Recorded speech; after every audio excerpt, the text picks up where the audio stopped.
உலக சாதனை படைத்த கௌமார மடாலய பள்ளி மாணவர்கள். Welcome sir.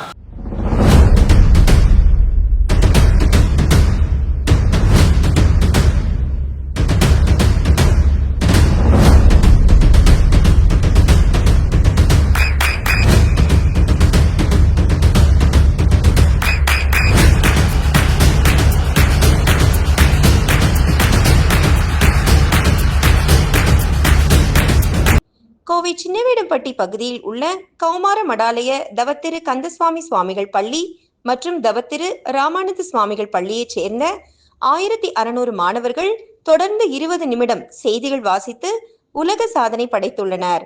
மேலும் இது பற்றி சிறுவை ஆதீன 4ஆம் குருமகா சன்னிதானங்கள் பேசும்போது,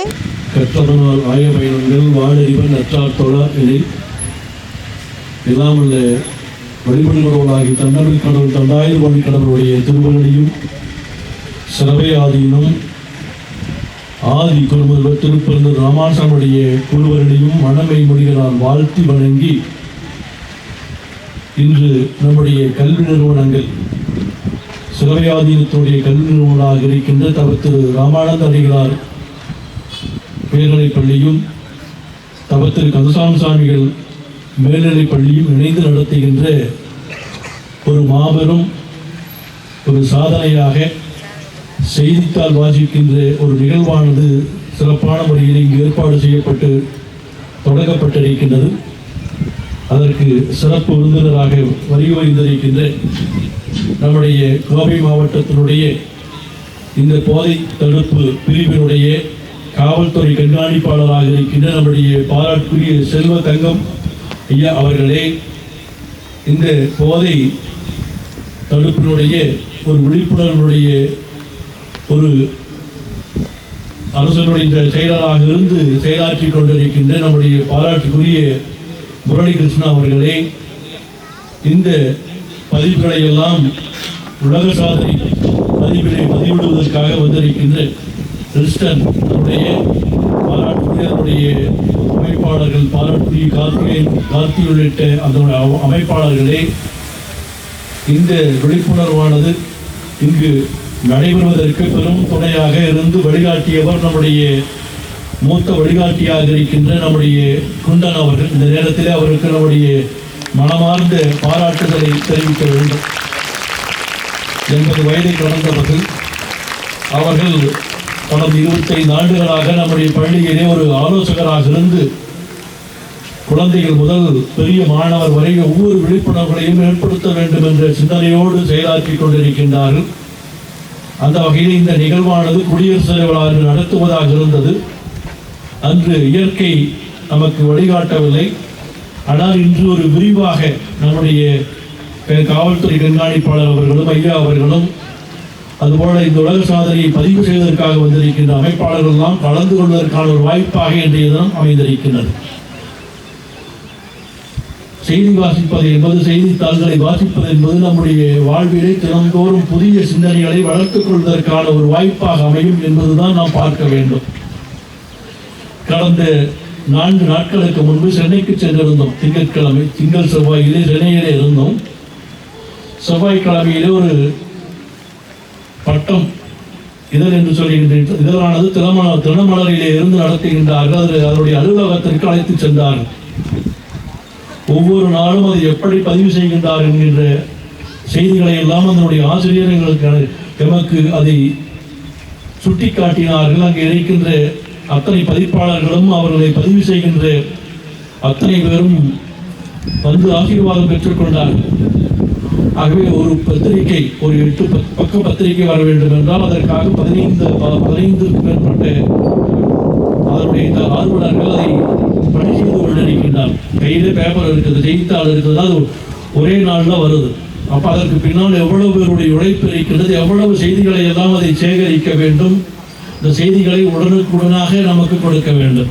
இன்னைக்கு ஊடகம்னா நமக்கெல்லாம் தெரியும், உடனே வந்துடும், புகைப்படம் படிப்பார்கள், அதன் உடனே வந்துவிடும். ஆனால் செய்தித்தாள் என்பது அச்சு கோர்த்து அதை ஒழுங்குபடுத்தி அதனுடைய பிழைகளை திருத்தி நமக்கெல்லாம் வந்து சேர்கின்றது. எவ்வளவு புதிய செய்திகளை எல்லாம் கொண்டு வந்து கொடுக்கின்றது. அங்கு சென்ற பொழுது அவருடைய ஆசிரியர் ஒரு அழகான புத்தகத்தை கொடுத்தார்கள். 16 சூரிய உதயம் என்கிற ஒரு அழகான புத்தகத்தை என்னுடைய ஆசிரியர் வெங்கடேசன் அவர்கள் கொடுத்தார்கள். என்ன ஒரு நாளிலே 16 சூரிய உதயம் என்றால் என்ன, எங்கே நடக்கின்றது என்பது நமக்கு எல்லாம் ஒரு வினாவாக இருக்கு. அது அழகான நூல். இங்கே இருந்து சென்ற 2 ஆண்டுகளுக்கு முன்பு விண்வெளியிலே இருக்கின்ற ஆய்வு மையத்திற்கு அமெரிக்க நாசா நிறுவனத்திலே இருந்து இருவர் சென்றார்கள். அங்கே தொடர்ந்து அந்த ஆய்வு மையத்திலே பலர் சென்று பணியாற்றுவார்கள். புஷ் மற்றும் வில்லியம்ஸ் அந்த இருவர் அங்கே சென்று பணியாற்றுகின்றார்கள். 8 நாட்கள் சென்றவர்கள் அங்கே சென்றது, அவர்கள் சென்ற அந்த விண்கலமானது பழுதுபட்டு விட்டது.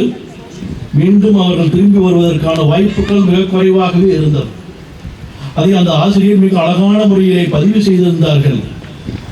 அது சுவையான நாவலாக அவருடைய வாழ்க்கையிலே எப்படி 286 நாட்கள் விண்வெளியிலே எப்படி அவர்கள் இருந்திருப்பார்கள் என்கின்ற அந்த வரலாற்றை படிக்கின்ற பொழுது மிக அழகான ஒரு செய்தியாக இருந்தது. மாணவர்கள் படிக்க வேண்டிய, அறிவியல் ஆர்வம் உள்ளவர்கள் மற்றவர்கள் படிக்க வேண்டிய அழகான ஒரு நூல். நூலை கொடுத்தார். 174 பக்கம் 2 நாட்கள் வாகனத்திலே வருகின்ற பொழுது நூல் முழுவதையும் படித்து அந்த ஆசிரியருக்கு தன்னுடைய வாழ்த்துக்களை தொலைபேசியாக தெரியப்படுத்தினார். அவருக்கு மிக மகிழ்ச்சி. ஒரு நூலின் மூலமாக அவர்கள் அந்த விண்வெளியிலே எப்படி தங்களுடைய அந்த 286 நாட்களை கடந்திருப்பார்கள். தூங்குவதற்கான வசதி இல்லை. ஒரு நாளைக்கு 45 நிமிடத்திலே பகல் வரும், 45 நிமிடம் இரவு. இப்படி ஒரே நாளிலே 16 சூரிய உதயங்கள். எப்படி அவர்கள் படுப்பதற்கான வாய்ப்புகள் குறைவு, முறையான உணவுகள் இல்லை.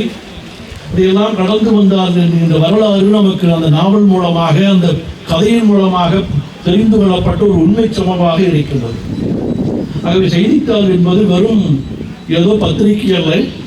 அன்றாடம் நிகழ்கின்ற நிகழ்வுகளை எல்லாம் நாம் படித்து அதனுடைய வரலாற்றை அறிந்து கொள்வதற்கான ஒரு புதிய சிந்தனையை நம்முடைய உள்ளத்திலே வளர்த்துக் கொள்கின்றோம். ஆகவே புதிய சிந்தனை வளர்த்துக் கொள்வதற்கான ஒரு ஊடகம் தான் நமக்கு செய்தித்தாள். இது பல ஆண்டுகளாக உலகம் முழுவதும் வந்து கொண்டிருக்கின்றது. ஆனால் இந்த செய்தித்தாள்களை வாசிக்கின்ற வாய்ப்புகள் நமக்கெல்லாம் குறைந்து போயிடுச்சு. ஏன்னா எனக்கு நமக்கெல்லாம் ஊடகம் வந்து விட்டது. அலைபேசி வந்ததன் காரணமாக நம்ம எல்லாம் அதை குறுக்கிக் கொண்டோம். ஆனால் நமக்கு புதிய சிந்தனைகளை, புதிய எண்ணங்களை எல்லாம் பதிவு செய்வதற்கான ஒரு ஆவணம் என்றால் அது செய்தித்தாள் மட்டும்தான். அதன் மூலமாக நாம் புதிய செய்திகளை உள்வாங்கிக் கொள்வதற்கும், புதிய சிந்தனைகளை வளர்த்துக் கொள்வதற்கும், அறிவியலுடைய முன்னேற்றத்தையும் மற்ற செய்திகளையும் வாசிப்பதற்கான ஒரு கருவி நமக்கு இந்த செய்தித்தாள். மற்றொரு நிகழ்வாக போதை விழிப்புணர்வு பேரணியானது தொடங்கி இருக்கிறது. ஏதோ பேரணி மட்டுமல்ல, இன்றைய சமுதாயம் ஒரு நல்ல வழிகாட்டுதல் இருந்தால் நல்வழியிலே செல்வார்கள். அவர்கள் சேருகின்ற சேர்க்கையை பொறுத்துத்தான் வாழ்க்கையிலே ஒரு மாற்றங்கள் ஏற்படும். நீங்கள் யாரோடு சேருகின்றார்களோ அது போல அமையும் என்று சொல்லுவார். ஒரு பழமொழி உண்டு, உன்னுடைய நண்பனை காட்டு உன்னுடைய சிறப்பை சொல்ல முடியும் என்று சொல்கின்றார். நீ சேர்ந்திருக்கின்ற நண்பன் நல்லவனாக இருந்தால் நீ நல்வழியிலே செல்வதற்கான வாய்ப்பு இருக்கும். நீ இணைந்திருக்கின்ற நண்பன் ஒரு தவறானவனாக சமுதாயத்தில் இருந்தால் உன்னுடைய வாழ்க்கை தவறான வழியிலே போய்விடும். தண்ணீர் இருக்கின்றது, தண்ணீரிலே ஒரு சுழி விஷம் விழுந்தால் தண்ணீர் யாருக்கு பயனில்லாமல் போய்விடுகின்றது. தண்ணீரோடு சேருகின்ற விஷம் நன்மையாக மாறுவதில்லை. இதுபோல நீங்கள் சேருகின்றது நட்பு உண்மையான நட்பாக இருக்கின்ற பொழுது வாழ்க்கையிலே சாதிக்க முடியும், புதிய எண்ணங்களை வழிவகுக்க முடியும். அதைத்தான் நமக்கு ஊடகங்கள், செய்தித்தாள் நமக்கு சொல்லிக் கொண்டிருக்கின்றது.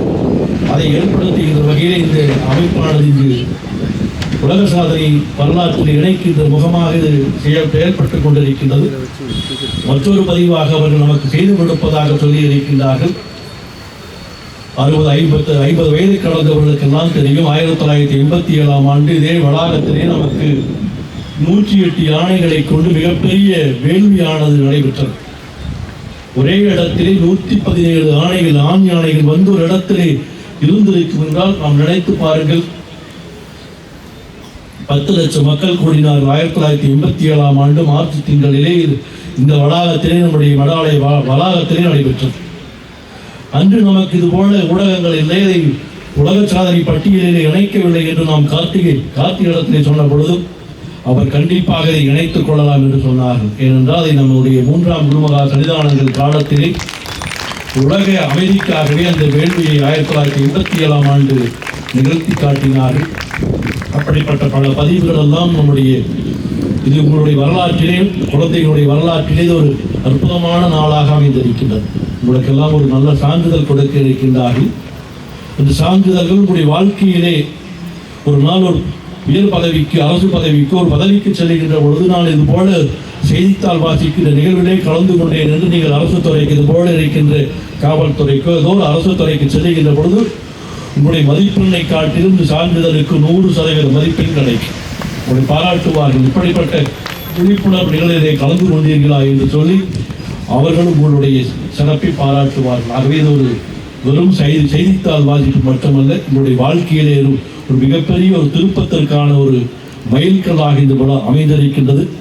இதை சிறப்பான முறையில் ஏற்பாடு செய்திருக்கின்ற 2 பள்ளிகளுடைய முதல்வர், தலைமை ஆசிரியர், ஆசிரியர் பெருமக்களுக்கும் அவர்களை எல்லாம் வழிநடத்துகின்ற நம்முடைய குண்டன் ஐயா அவர்களுக்கும், இதில் திரளாக கலந்து கொண்டிருக்கின்ற குழந்தைகளுக்கு, அவர்களை எல்லாம் ஆர்வமோடு நம்முடைய நாட்டிற்காக பல துறைகளிலே நாட்டின் விடுதலைக்காக பாடுபட்ட தலைவர்களுடைய வேடங்களை எல்லாம் அணிந்து வந்திருக்கின்ற நம்முடைய குழந்தைகளுக்கு எல்லாம் உருவாக்கி பெற்றோர்களுக்கும் இந்த நேரத்திலே மனமார்ந்த வாழ்த்துக்களையும் பாராட்டுக்களையும் தெரிவித்து நிறைவு செய்கின்றோம்.